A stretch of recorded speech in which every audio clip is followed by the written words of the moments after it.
Bismillahirrahmanirrahim. Alhamdulillah wassalatu wassalamu ala Rasulillah wa ala alihi wa sahbihi wa man walah, amma ba'd. Ikhwani fi din, azzani wa azakumullah. Kita lanjutkan bacaan kita terhadap syarah Mandhumah Ushul Fiqh wa Qawaidih. Sekarang kita masih berada pada pembahasan seputar apa kemarin? Mengenai larangan. Jadi kalau ada larangan, antum lihat terlebih dahulu larangan tersebut arahnya kemana? Kan gitu kemarin. Kalau larangan tersebut arahnya kembali ke zat amalan itu sendiri, berarti amalan kalau dikerjakan rusak. Paham ya? Kalau larangan kembali ke sesuatu yang lain di luar amalan, maka amalan tersebut sah tapi dia berdosa. Paham insyaallah ya? Rincian yang sudah kita lewati. Sekarang kalau kembali ke syaratnya. Qala al-mu'allifu atsarullah, halaman 91, perhatikan 91 itu. Qaluhu aw li syuruti, atau kembali ke syaratnya. Idza 'ada an-nahyu li syarti fa innal masyruta la yasih. Masyaallah. Apabila larangan itu kembali ke syaratnya, maka yang disyaratkan tersebut tidak dikatakan benar. Maksudnya bagaimana? Maksudnya kalau larangan itu kembali ke syarat suatu ibadah, kemudian kok malah dia langgar, itu ibadahnya berarti apa? Tidak sah juga. Seperti itu. Li'annahu idza 'ada li syarti fasada syart. Dikarenakan kalau larangan itu kembali ke syaratnya, maka akan rusak pula syaratnya kalau tidak diindahkan. Wa idza fasada syartu fasadal masyrut. Kalau syaratnya sudah rusak, otomatis amalan yang disyaratkan juga rusak. Paham belum? Nah, contohnya, kita dilarang salat dalam keadaan hadas, berhadas. Bersuci termasuk syarat sahnya salat bukan? Termasuk syarat sahnya salat. Nah, antum nekat salat tanpa bersuci. Paham ya? Kira-kira rusak enggak salatnya? Rusak karena syaratnya sudah rusak. Paham belum? Nah, dia enggak bersuci. Kita lihat sini. Fala tasihul ibadah, maka enggak sah ibadahnya. Famasalan sebagai contoh, idza qala kalau syariat mengatakan, perhatikan baik-baik ya, la tatawadda bihadzal ma'i fatawadda bihi. Syariat mengatakan jangan kamu wudu dengan air ini. Akhirnya malah dia wudu dengan air tersebut. Lam yasihul wudu, berarti wudunya tidak sah. Paham belum? Syariat mengatakan kamu jangan wudu dengan air ini. Orang ini malah nekat gitu loh, wudu dengan air yang dilarang tadi itu. Maka wudunya tidak sah. Wala tasihhus shalah al-mabniyah ala hadzal wudu, dan salatnya pun tidak apa? Tidak sah. Salat yang dibangun di atas air wudu ini tidak sah juga. Nah, paham maksudnya? Li'anna an-nahya 'ada ila syartiha, karena larangannya kembali ke syaratnya.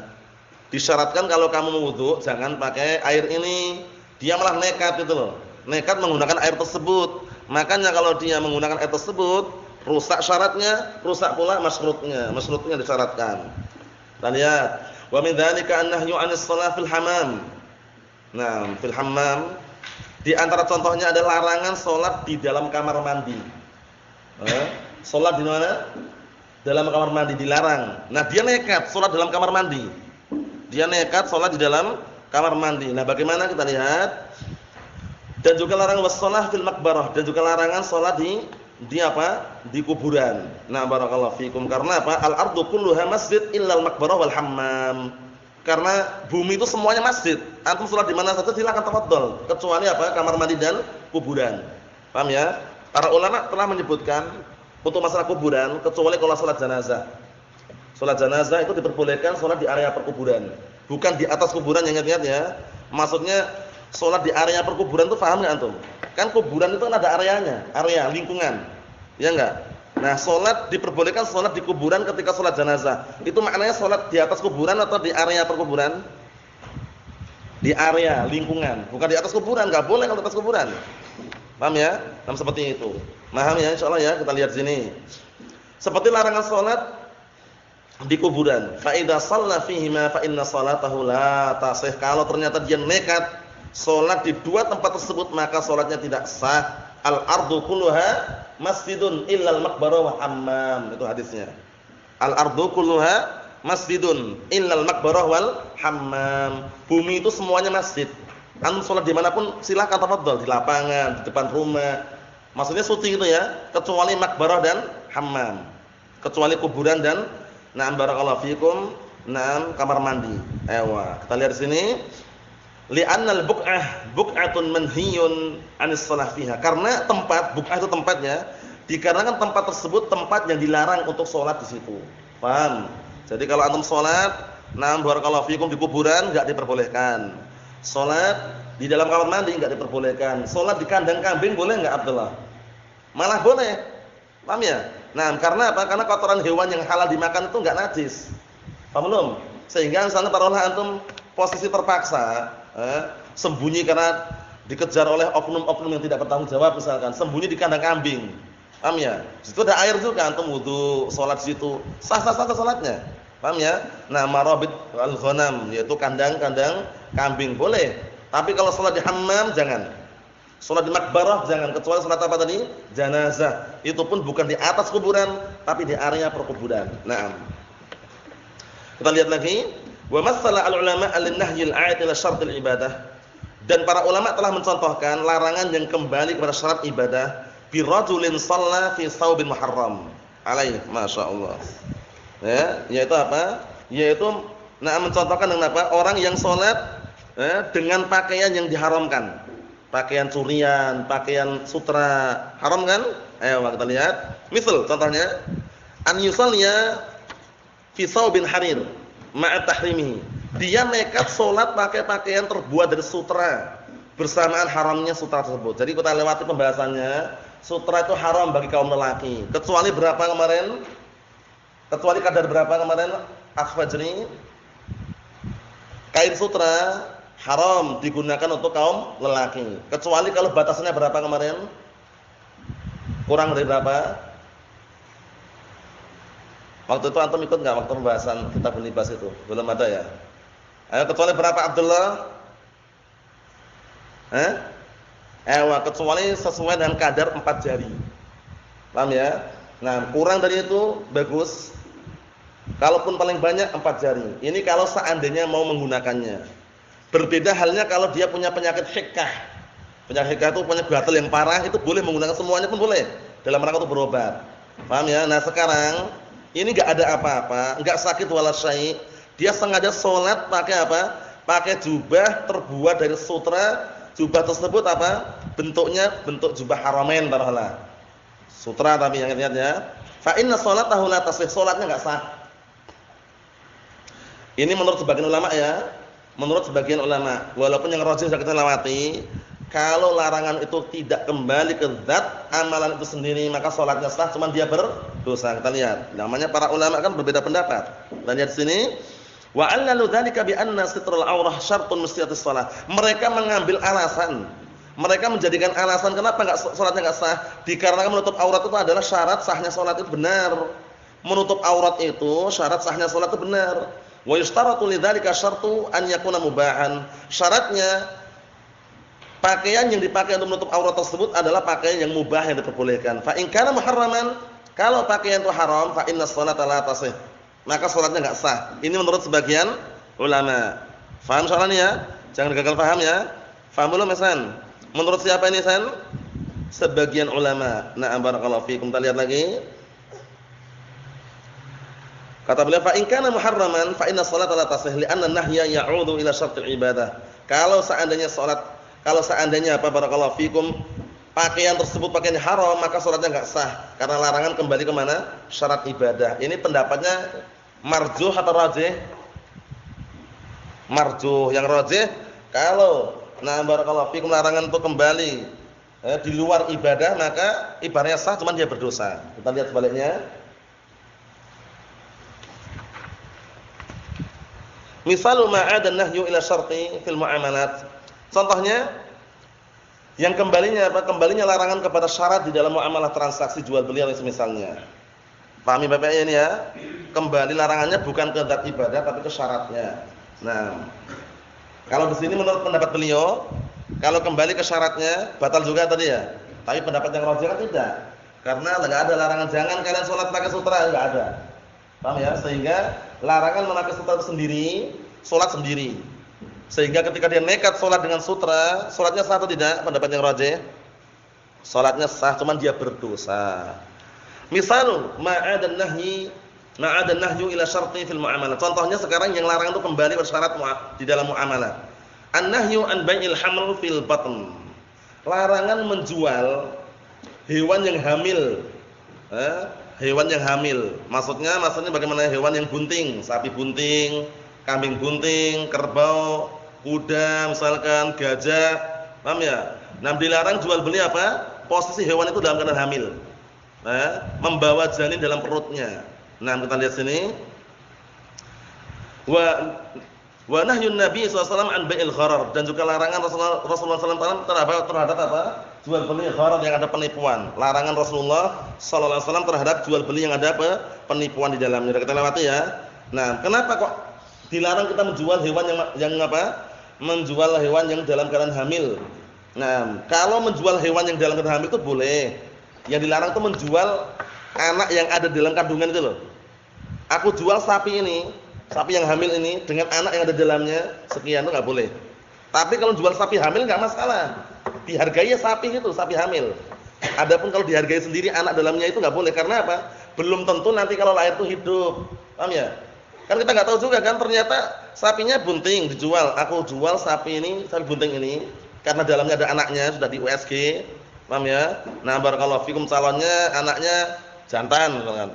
Wah, tak jual sapi ini plus anak dalamnya kata. Siap, nah itu enggak boleh. Karena nanti ketika lahir belum tentu anaknya itu hidup. Ternyata setelah dibeli anaknya ketika lahir meninggal dunia. Paham ya? Anaknya apa? Ibrahim meninggal dunia, mati. Paham ya? Kan ada gharar di situ. Nah, tapi kalau jual sapi hamil boleh enggak? Boleh. Menjual sapi dalam hamil, bunting enggak masalah, tapi yang dilarang itu menjual anak dalamnya itu loh. Dihitung sendiri itu enggak boleh. Kita lihat. Fa inna nahya an bai'il gharar a'idun ila syartil bai'. Karena larangan dari barakallahu fikum jual beli gharar yang ada penipuan itu kembali oleh syarat jual beli, wa huwa al-ilm, yaitu al-ilm, harus mengilmui, mengetahui bagaimana posisinya gitu loh. Kita kan enggak tahu anak dalam kandungan itu hidup atau enggak. Enggak tahu kan? Nah, barakallahu fikum, kita lihat. Inna min syartil bai' an yakuna saman ma'luman. Dikarenakan termasuk syarat jual beli itu hendaknya barang itu diketahui, saman itu barangnya diketahui. Paham ya? Harganya berapa gitu loh. Jangan bilang aku jual semua ikan dalam kolam ini, berapa jumlah ikannya? Pokoknya tak jual semuanya, kalau mau beli enggak gitu loh kata orangnya. Ya udah tak beli semuanya, ternyata apa kemarin? Ikannya mentiga, lele, bawel sama apa? Sama tombro. Tombro itu nila, paham ya? Mirip nila itu ya. Nah, barakallahu fiikum. Nah, akhirnya penipuan di situ. Dibeli 1 juta cuman ikannya mentiga. Ya itu termasuk kekeliruan. Seharusnya bagaimana yang solusi yang tepat? Aku jual ikan dalam kolam ini tak panen dulu gitu. Dipanen dulu, setelah dipanen nampak ikannya berapa jumlahnya, ternyata 3. Ya udah harga 3 ikan itu berapa gitu loh. Paham ya? Itu penting sekali. Nah, barakallahu fiikum, jangan sampai antum keliru. Contohnya aku jual rumah ini beserta perabot rumah tangga yang di dalamnya. Itu boleh enggak kalau gitu? Aku jual rumah ini beserta perabot rumah tangga yang di dalamnya. Boleh enggak kalau gitu? Kalau itu boleh, karena nampak jelas, boleh lihat. Paham ya? Kecuali kalau dia ngomong, "Anda lihat dulu." Enggak boleh lihat. Pokoknya semua perabot dalam rumah tangga ini, dalam rumah ini tak jual sama rumahnya. Anda mau lihat dulu, enggak boleh lihat. Nah, itu baru. Karena nanti majhul, kita enggak tahu apa perabotnya. Ternyata piring sana, piring sama sendok. Allah musta'an, penipuan. Dicek dulu, teliti dulu, clear gitu loh. Rumahnya berapa harganya, kan gitu. Nah, kita lihat lagi. Ini penting ya ternyata dalam jual beli. Li'anna jahalatahuma ay jahalatul nabi au jahalatus saman tuaddi ilan nisa'. Dikarenakan tidak tahunya barakallahu fikum, tidak tahunya dua perkara tersebut, yaitu tidak tahu harganya, tidak tahu barang yang dijual atau tidak tahu harganya, itu menghantarkan niza', permusuhan, perselisihan. Harganya berapa, Pak? Ya pokoknya mau beli atau enggak? Enggak bisa seperti itu. Harganya jelaskan, berapa harganya? 2.500. Jelas itu loh. Paham ya? Barangnya mana? Barangnya ini. Ori atau KW? KW misalkan, jelas, terang-terangan. Jangan bohong ya. Naam. Atau misalkan jual beli bekas jubah Haramain, dia langsung apa? Nah, barakallahu fikum, mengimpor dari Saudi, diimpor. Impor memasukkan, ekspor mengeluarkan ya. Mengekspor mengeluarkan, mengimpor berarti masukkan. Paham ya? Mengimpor dari Saudi. Potongan jubah Haramain, warna-warni. Dia ngomong ini masih baru semua jubah ini. Keliru enggak ngomong itu? Keliru enggak? Penjualnya ngomong ini masih baru semua ini, padahal bekas loh. Keliru, walaupun bentuknya masih bagus. Ngomong aja ini bekas tapi masih bagus. Paham ya? Musta'mal nadhif, istilah bahasa Arab itu musta'mal nadhif. Bekas tapi masih bersih, masih bagus, lebih baik itu daripada ngomong baru semua gitu loh. Nah, barakallahu fikum, mengelabui. Kita lihat sini. Tsummal adawah wal baghdha, menghantarkan kepada permusuhan, perselisihan, nah barakallahu fikum, dan kebencian. Nah barakallahu fikum, permusuhan, perselisihan dan kebencian. Nah, seperti itu. Kita lihat sini. Wa dinul islami la yuridu min ahlihi illa an yakunu ahibbatan muta'arifin mutawafiqin. Sedangkan agama Islam ini tidaklah menginginkan dari pemeluknya kecuali apa? Agar mereka menjadi saling mencintai. Ahibbati fillah, ya, orang-orang yang aku cintai karena Allah Ta'ala. Muta'arifin, saling mengenal. Mutawafiqin, sepakat dan juga setuju dalam suatu permasalahan. Naam, barakallahu fikum. Kita lihat sini. Wa kullu syai'in lam yahdim hadzal asl al-asil fi ad-din al-islami fa innahu yakunu manhiyan anhu. Segala sesuatu bisa menghancurkan, segala sesuatu yang bisa menghancurkan asal usul yang inti ini di dalam agama Islam, maka itu dilarang. Paham ya? Jadi kalau jual beli itu jelas, jelas sifatnya, barangnya harganya berapa. Paham ya? Jangan antum jual barang belum diketahui atau dipoles-poles atau dibikin talbis, itu jangan. Terang-terangan itu loh. Kalau ori-ori, KW-KW, bekas-bekas, baru-baru gitu loh. Paham ya? Jual belian gitu. Nah, contohnya itu jual beli madu lah taruhlah. Jual beli madu, kalau misalkan madunya tiruan, jangan ngomong tiruan. Asli jangan ngomong asli, ori. Paham ya? Nah, barakallahu fikum. Atau jual baju. Bilang aja baju kan macam-macam juga, kaos juga ada yang ori, ada yang KW. Paham ya? Nah, barakallahu fikum, seperti itu. Nah, maksudnya itu harus jujur, terang-terangan sehingga apa? Tidak menimbulkan permusuhan dan pertikaian. Yang ketiga, amma idza 'ada an-nahyu ila amrin kharij ini. Adapun kalau seandainya larangan tersebut kembali kepada perkara yang di luar andatul ibadah, di luar ibadah, larangan kembali ke mana? Nah, barakallahu fikum, nah, ke luar ibadah.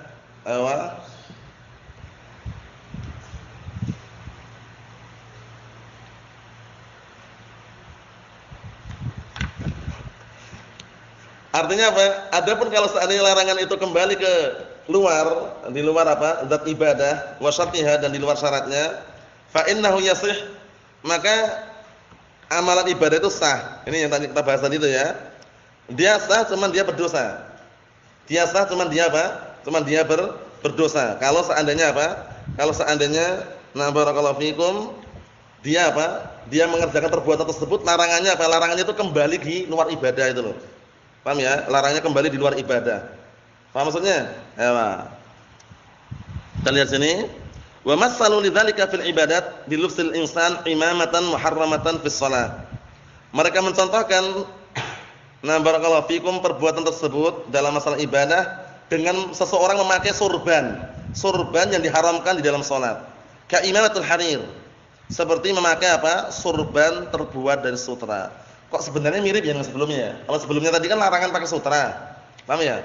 Nah, kembali ke syarat tadi ya. Sebenarnya kalau kita perhatikan baik-baik, nah, yang sebelumnya tadi itu pendapat yang rajih ya, ana sebutan tadi itu. Nah, kalau pakai sutra, sholat itu tetap sah, cuma dia berdosa itu loh. Ini juga mirip. Nah, kalau ini kan kembali kepada sesuatu yang perkara di luar. Aslinya nomor 2 tadi aslinya, itu kalau dimasukkan nomor 3 ini juga, nah barakallahu fikum, nah bisa dikatakan bisa juga yang contoh yang harir tadi, sutra tadi ya. Ka imamatul harir lirrajul masalan, seperti surban terbuat dari sutra. Naam, untuk lelaki. Fa sholatuhu shahihah, maka salatnya sah. Salatnya sah. Li'anna sitrar ra'si laisa bisyartin min sihhatis shalah, karena menutup kepala itu bukan syarat sahnya salat. Jadi menutup kepala itu bukan syarat sahnya salat. Nah, barakallahu fikum, bukan syarat sahnya salat. Nah, Allahu musta'an. Kita lihat sini. Laisa bisyartin li sihhatis shalah. Fa kana nahyu huna, nah barakallahu fikum, aidan ila amrin kharij. Larangan di sini kembali kepada sesuatu yang di luar. Larangan di sini kembali pada sesuatu yang di luar. Nah, bukan di zat ibadah itu sendiri. Laisa ila dzatil ibadah wala ila syartiha. Bukan kembali ke zat ibadah itu sendiri, bukan pula kepada syaratnya. Wa kadzalika law shalla wa fi yadihi khatam min dhahab wa huwa rajul. Seperti itu pula orang yang salat dalam keadaan di tangannya itu ada cincin terbuat dari emas, padahal dia laki-laki. Salat, cincinnya terbuat dari apa? Emas, dalam keadaan dia Memakai cincin yang terbuat dari emas. Naam. Fa inna salatahu sahihatun qaulan wahidan. Ini. Maka sesungguhnya salatnya itu sah. Ini satu ucapan, satu pendapat. Wa in kana qad labisa hadan muharram, walaupun dia berpakaian pakaian haram ini. Kan cincin yang terbuat dari emas kan haram bagi laki-laki. Kalau kuningan haram enggak? Cincin terbuat dari kuningan. Warnanya kan warna emas. Haram. Kalau apa ya? Karena bukan emas ya, yang dilarang itu emas. Adapun kalau terbuat dari barakallahu fikum dari perak itu enggak masalah. Kuningan, tembaga itu enggak masalah. Kalau besi makruh. Cincin terbuat dari besi makruh ya. Kalau mau pakai yang terbuat dari perak atau yang semisalnya. Nah, kita lihat di sini. Kata beliau li anna hadza a'idun ila amrin kharij al ibadah, karena ini kembali kepada perkara yang di luar ibadah. Li anna lubsal khatam laisa syartan li sihhatis shalah. Karena memakai cincin itu bukan syarat sahnya salat.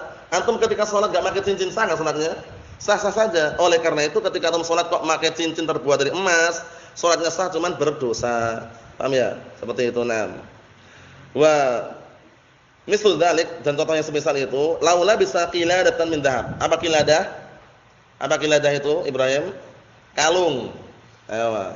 Contohnya memakai kalung terbuat dari emas. Fa inna salatahu tasih li'anna lubsal qiladah laisa syartan li sihhatis shalah. Maka salatnya sah karena memakai kalung itu bukan syarat sahnya salat gitu loh.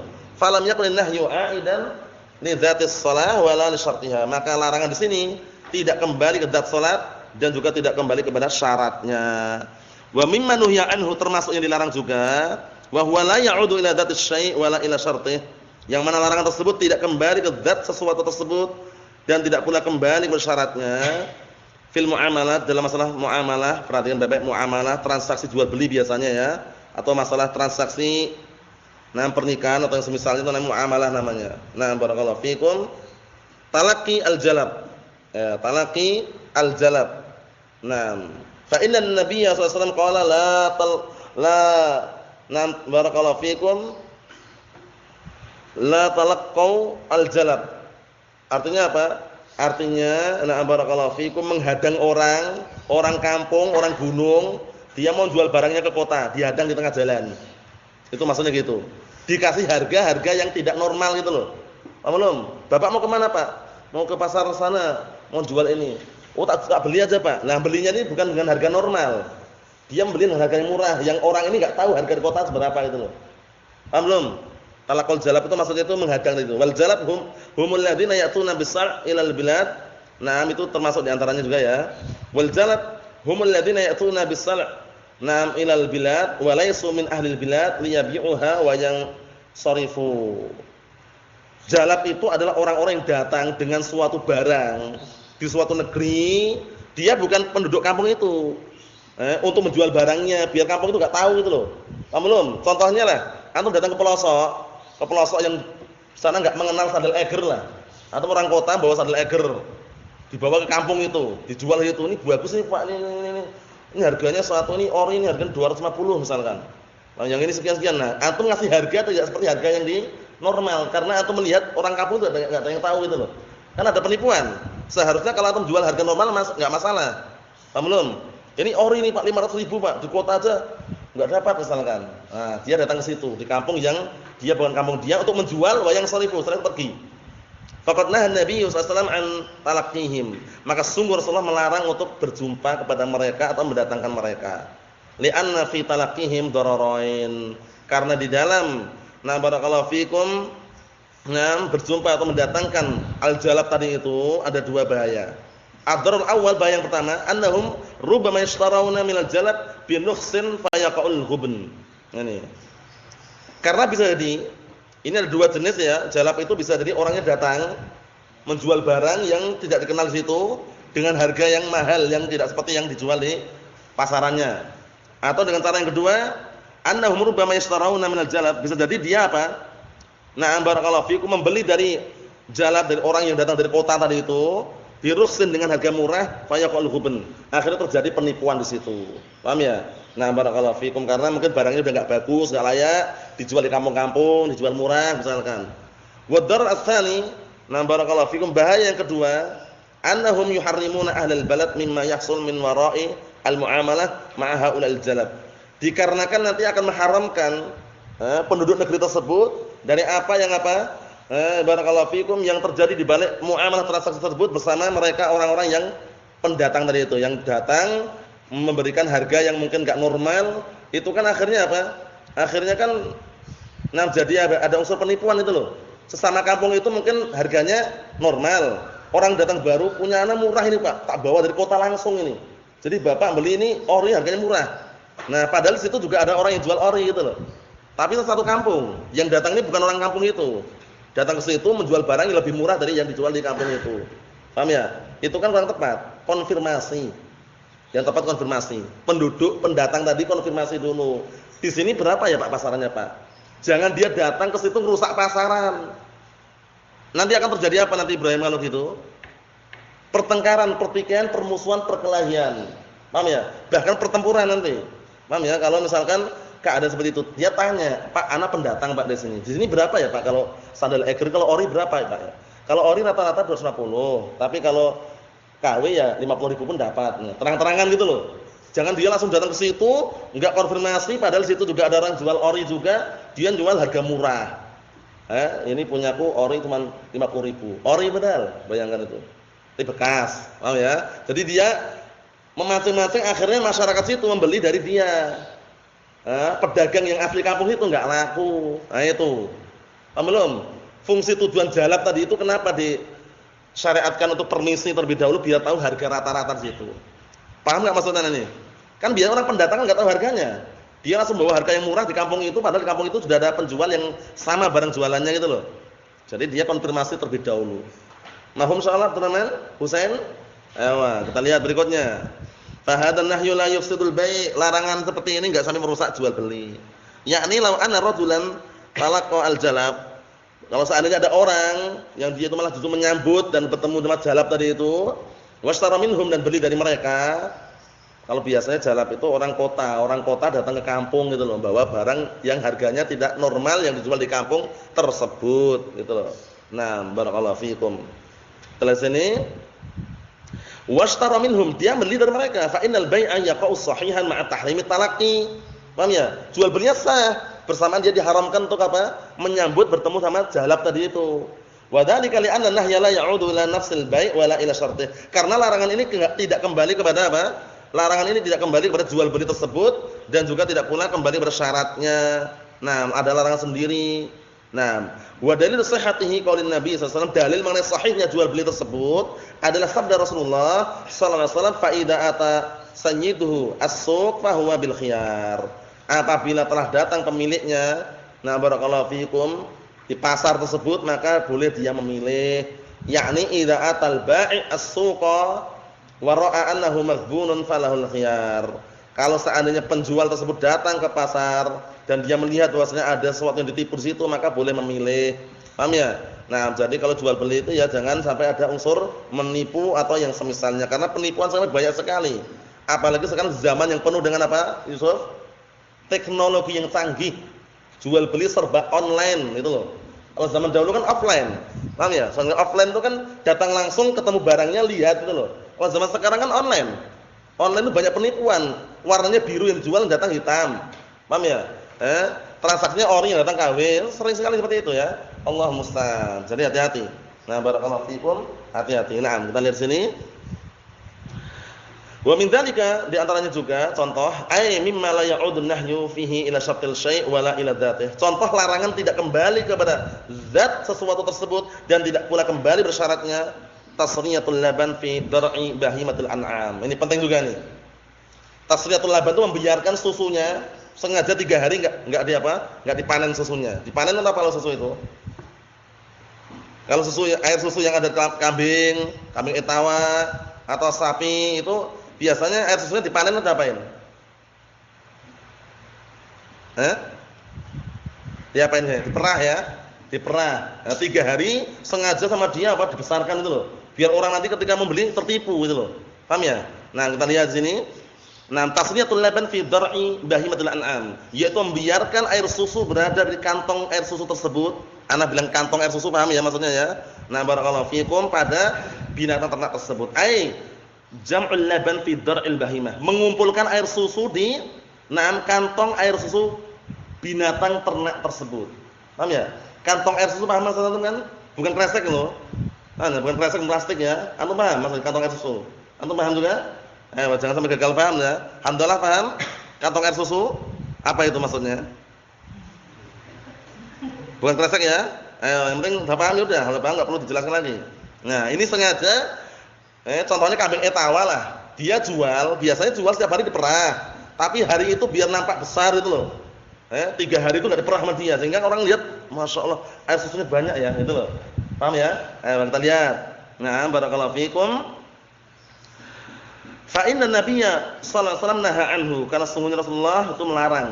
Rasulullah SAW melarang hal tersebut. 65 fi dzalika min at-tadlis 'ala al-mushtari. Karena di dalam perbuatan tersebut ada tadlis. Apa tadlis? Penyamaran, penipuan. Orang lihat, Masya Allah, air ini kambing etawanya, Masya Allah ya, air susu banyak sekali ya. Padahal dia sengaja 3 hari itu enggak diperah gitu loh. Paham belum? Sehingga orang tertarik gitu loh untuk membelinya. Padahal kalau sekali perah mungkin habislah taruhlah gitu ya. Kita lihat. Nah, barakallahu fikum, ada unsur tadlis terhadap mustari, walil mustari al-khiyar idza dhahara lahu dzalik. Pembeli pun boleh milih kalau nampak seperti itu. Ternyata setelah diperah isinya cuma sedikit atau cuma sebagaimana yang lainnya. Paham belum? Jadi kalau mau menjual bagaimana? Diperah dulu biar nampak ini loh, kambingnya seperti ini. Normalnya sehari menghasilkan 2 liter misalkan. Paham ya? Nah, seperti itu. Jadi terang-terangan, enggak ada istilahnya apa? Enggak ada istilah barakallahu fikum membikin talbis atau tadlis atau yang semisalnya. Kita lihat. Mas'alatun, permasalahan yang baru. Idza sta'jara mahallan li halqi sya'r ra's fa halaqa fihi al-liha. Allahul musta'an. Apabila ada orang ngontrak tempat untuk membuka membuka tempat untuk cukur rambut. Paham ya? Nah, barakallahu fikum, seperti itu. Nah, barakallahu fikum, membuka tempat, nyewa tempat, dijadikan tempat apa? Cukur rambut. Akhirnya dia yang dicukur bukan rambut saja, jenggot pun cukur juga. Jadi dia melayani mencukur jenggot juga. Fa inna aqdahu sahihun, transaksinya sah. Kita punya tempat, punya toko lah, punya kios, ada orang datang. Nah, barakallahu fikum, ada orang datang.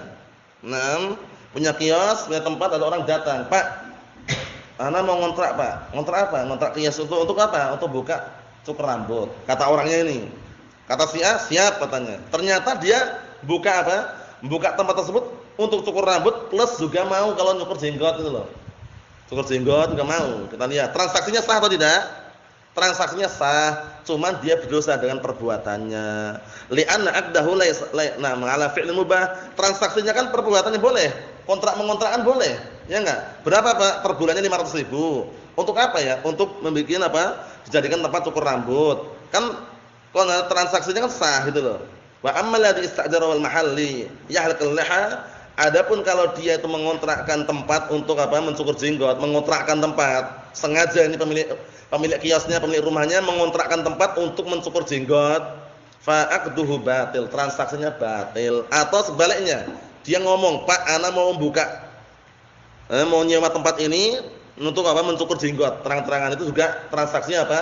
Batil juga. Qala ta'ala, Allah telah berfirman, "Wa la ta'awanu 'alal itsmi wal 'udwan." Jangan kalian tolong-menolong untuk perbuatan dosa dan permusuhan. Hukum asal dalam jual beli, hukum asal dalam kontrak mengontrak itu enggak perlu nanya untuk apa. Jadi kalau antum ada orang beli itu enggak nanya untuk apa, Pak. Itu enggak ada syaratnya nanya kayak gitu. Kalau tahu antum wajib menahan kalau untuk maksiat. Contohnya antum punya TB. Tahu TB antum? Tahu TB antum? Tahu TB? Antum tahu TB? Apa itu? Apa? Apa? Toko besi terlalu khusus. TB tahu antum? Apa itu? Toko bangunan. Paham ya? Nah, kalau toko besi terlalu khusus. Toko bangunan itu lengkap, ada besi, ada batu bata, ada semisalnya gitu ya. Ma'ruf, TB fulan, TB alan. Toko apa? Toko, nah barakallahu fikum, toko bangunan. Nah, ada orang datang situ. Nah, barakallahu fikum, ada orang datang ke situ beli pasir. Pak, mau beli pasir, Pak. Berapa rit? 3 rit beli pasir ya. Antum perlu enggak nanya untuk apa? Hukum asalnya perlu enggak nanya untuk apa gitu? Enggak perlu. ternyata antum bangun gereja, antum enggak berdosa. Paham ya? Antum enggak berdosa. Kenapa enggak berdosa? Karena antum enggak tahu. Nah, barakallahu fikum, antum enggak tahu tujuannya. Kalau dia terang-terangan, Pak, ana pesan 5 truk pasir untuk bikin gereja. Nah, apa yang antum lakukan? Menahan enggak antum? Menahan, itu loh. Paham ya? Antum jual beli punya toko kelontong lah. Toko, nah barakallahu fikum, jual beli istilahnya jual beli sembarangan di situ. Antum jual pilok. Oh, pilok antum? Jual pilok, paham ya? Antum jual pilok, kemudian suatu ketika ada orang datang, beli pilok. Antum nanya untuk apa, Pak, piloknya ini? Perlu enggak nanya kayak gitu, Alhamdulillah? Enggak perlu, ternyata piloknya dibeli untuk nyoret-nyoret tembok masjid. Antum enggak berdosa karena antum enggak tahu. Yang berdosa yang menggunakan tadi. Kecuali kalau itu yang terang-terangan, Pak, ada pilok enggak, Pak? Ada. Ana mau beli pilok, Pak, untuk nyoret-nyoret tembok masjid. Oh, silakan. Nah, itu antum berdosa karena antum tahu, gitu loh. Paham ya? Jadi transaksi jual beli itu ya baik-baik. Hukum asalnya enggak perlu nanya, hukum asalnya. Tapi kalau ternyata kok tahu, wajib menahan. Kalau itu kemaksiatan. Allahul musta'an. Naam. Adapun yang berikutnya insyaallah taala pada pertemuan yang akan datang biidznillah subhanahu wa taala walhamdulillahirabbil alamin.